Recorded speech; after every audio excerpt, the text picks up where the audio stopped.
Blackwall Depot workshops and Lighthouse Keeper's training facility.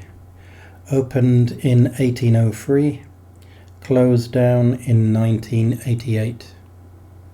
And that's the sorry state. You see it in this video. Just under 39 years. And when did you... I joined in January 1935 and retired in November 73. Where did you go to train? Well, first training in those days was I went to Trinity House for learning how to operate the PVBs or IOBs, and then to Blackwall workshops for a month, 2 weeks in a carpenter shop for some reason, and 2 weeks in a shop where they coppersmith shops. I had to learn how to solder and things like that. Did you ever use these skills when you got taught it then? Not really, no. But one thing every super had to make, or was helped to make, was a box to put his collars in. A tin box to put his collars in. You were presented with one of those from the shops when you left after training. Yes. Did you have to learn how to cook and stuff like that? No, not in those days. No. So does that mean when you got out on a lighthouse, you just learned the hard way? Yes, that's right. When did you join and how long were you in? 7th of January 1949 to 31st of January 1986. So quite a few years then. Yeah, quite a few years. Could have had more, but... So where did you train? At Blackwall. Can you remember? Blackwall workshops, yeah. Remember any of the characters there? No, Mr. Cooper was instructor. Forget the bosun's name there, the depot, but we did a cookery course in the canteen and carpentry and metal work in the workshops. Just elementary. And where did you go from there? My first lighthouse was the Longships. I went to Blackwall and the old Blackwall workshops. Quite interesting was that, because I did the full 3-week course and I got sent away to a lighthouse day before the last day. So when I finished there, I had to come back and do the whole 3 weeks again. So I got trained twice. We didn't no improvement, but yeah, they were instructing the use of IOBs and Morse code and things like that were totally irrelevant. That you never use. Can you explain what an IOB is and how it works? Well, basically, an IOB all it is a giant tilly lamp, and it's just you had to pump them up by hand, and that's all it is. It's a big tilly lamp. It's run on clockwork. You have to wind them up every hour. And somewhere like Alderney was a bad one. It was 250 turns of the handle every hour. It was hard work. You're out of breath. But it just keep you fit. As long as they were kept clean, we used to soak them in buckets of potash for days on end and then clean them off, then wash them all off with hot water, then dry them, and then you have to put them, assemble them all together. It's just like a tilly lamp housing. And use the old dreaded black lead, the old Zebrite, to polish and make them nice and shiny, and then clip them all together.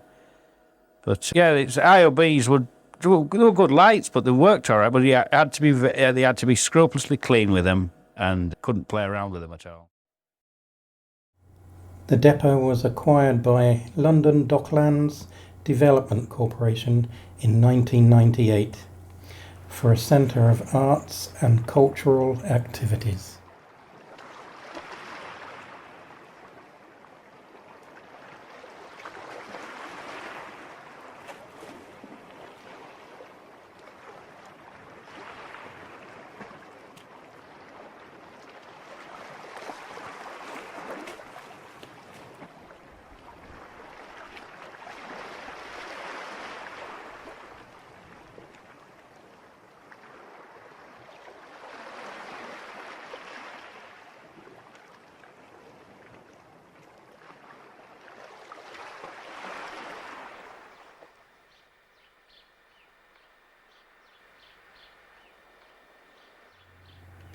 If you are going to visit lighthouses in this area, bear in mind at the time of this recording, North Foreland Lighthouse wasn't open to the public, or isn't open to the public, but well worth a view anyway.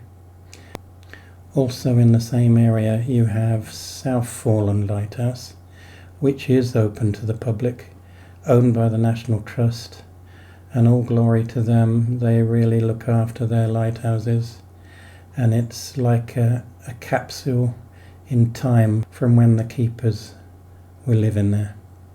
Really worth the visit.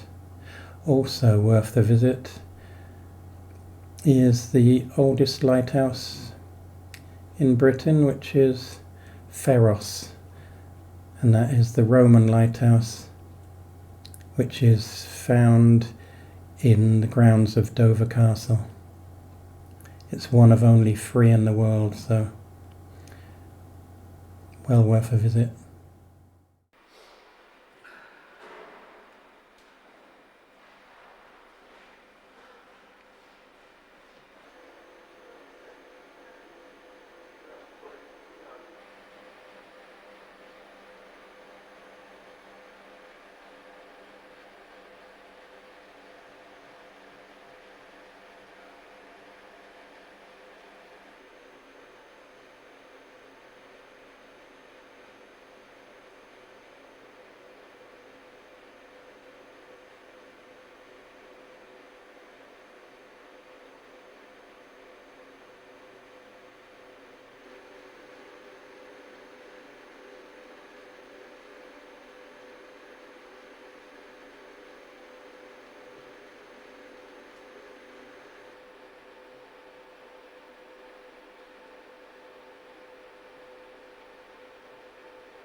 North Foreland Lighthouse was destined to be the last manned lighthouse operated by Trinity House, with the last 6 keepers leaving on the 26th of November 1998.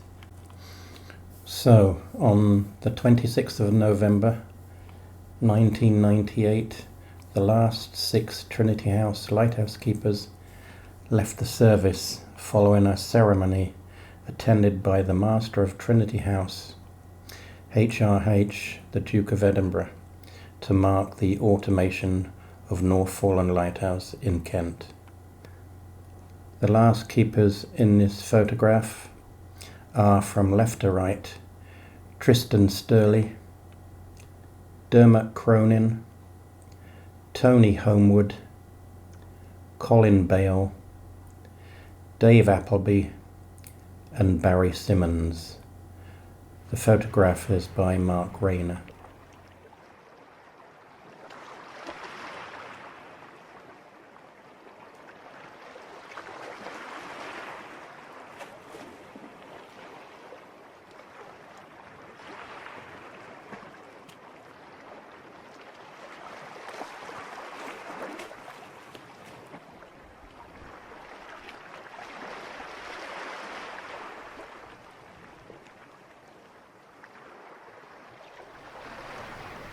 It is said that a light or lantern was displayed from these cliffs in 1367.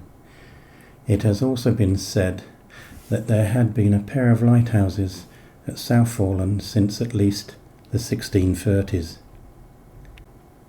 The two lights that still survive today are the low light from 1793 and the high light from 1843. In 1730, Lighthouse Keeper William Knott began service here. Over the next 175 years, 5 generations of the Knott family would serve at Southforeland, making them probably the longest dynasty of lighthouse keepers anywhere in the world.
The lens upstairs revolved by means of a clockwork motor, which was driven by a weight on a wire, which descended down this tube. The clockwork motor had a drum attached, a bit like a winch. The wire would slowly unwind with this weight on it and descend down this tube. And this in turn drove a series of cogs around on the clockwork, which then drove the lens around, similar to the action of a grandfather clock.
This is the clockwork motor, and you can just see to the right of that big cog in the middle the drum with a wire descending.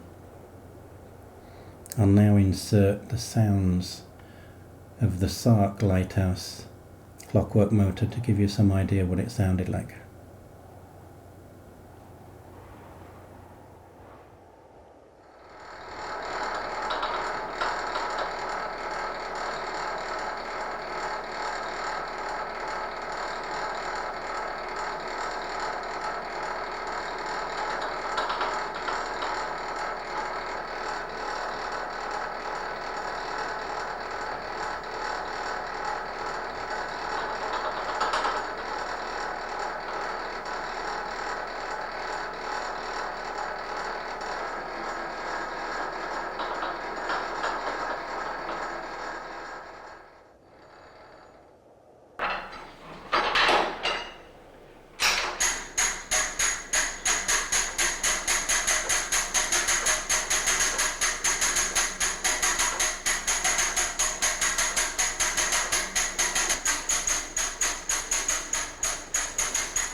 Pharos, the Roman lighthouse in Dover, built AD 46 approximately, under the reign of Emperor Claudius.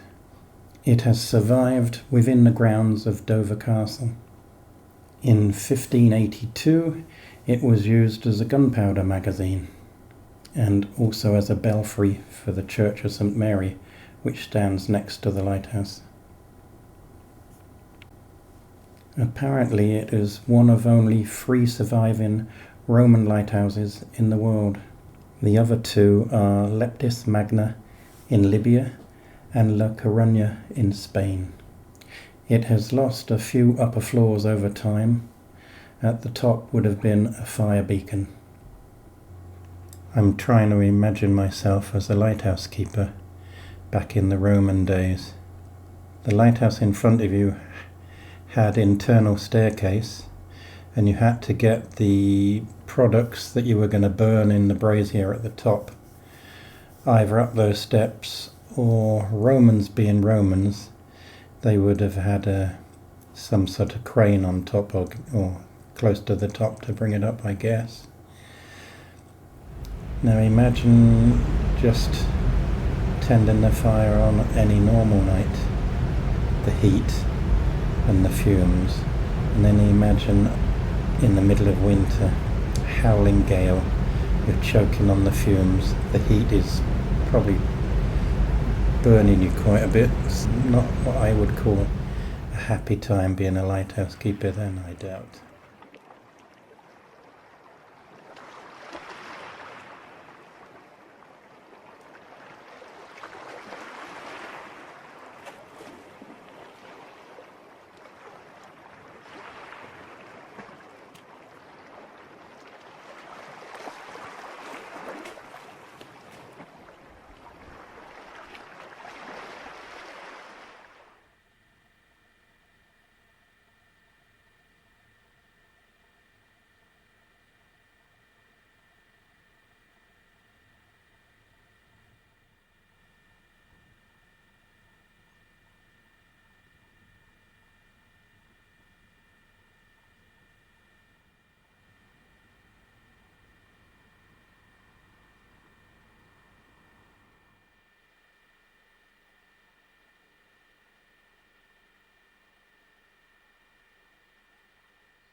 I joined the lighthouse service in 1974, and the second lighthouse that I was posted to was Dungeness, and I was posted here in 1975 and stayed here for 13 months.